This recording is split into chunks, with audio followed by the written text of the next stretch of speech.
Hey Robert, so similar to kind of like the WNBA, the NBA pay question, I think there are several factors that are involved when determining the men and women's head coach salaries. And a few things that I looked up are, experience relative to success, the school's resources at that time, whether you're in the Power Five conference, you're SEC, or if you're in the Sun Belt or the SWAC, market driven.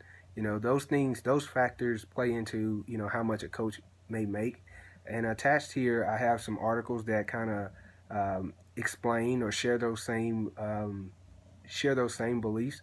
But also, I like to give you a few examples. So at Grambling State University, both of their first year head coaches came in, basketball men and women's coaches came in making 120,000. No incentive pays, no extra supplemental pay, just a flat 120,000. At Louisiana Tech, former coach Mike White was making 600,000 per year, while the women's coach Tyler Summit in his first year was making 175,000. Now, Coach White went on to University of Florida after Billy Donovan left, and his new contract had him making roughly $2 million per season.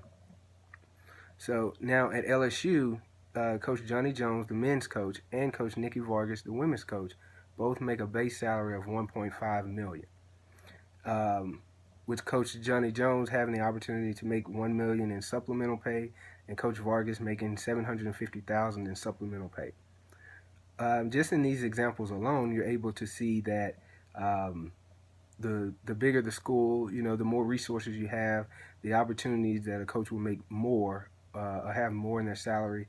At Grambling State, coaches are making 120,000 versus at a bigger school, powerhouse school like LSU, the base salary for both coaches is 1.5 million. So I think that's where school resources come into play. In terms of experience, you can look even into the discussion that you mentioned with Coach Smart at UT, as well as Coach Aston down at UT as well, the women's coach. Shaka Smart signed a 7-year deal for $21 million, and he's making $2.8 million in his first year, with the possibility of it increasing $100,000 each year. Coach Aston is making $500,000 in her first year, but she comes relatively from a smaller school with 1 year at UNT and her previous years at a smaller school in Charlotte.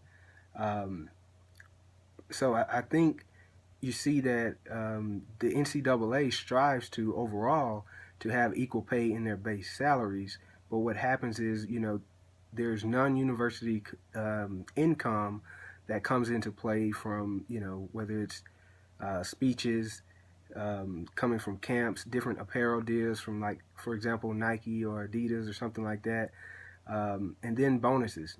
Each coach, or most of the coaches in this example here, have the opportunity to obtain bonuses through various achievements. That could be a total amount of wins in their conference, winning the Coach of the Year award, and winning the NCAA title.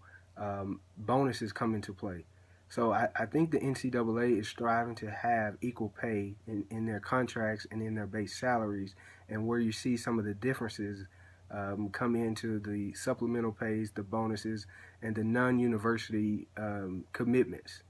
So I think based off these factors that I shared, these are some of the reasons why there's a difference in pay between men's and women's coaching.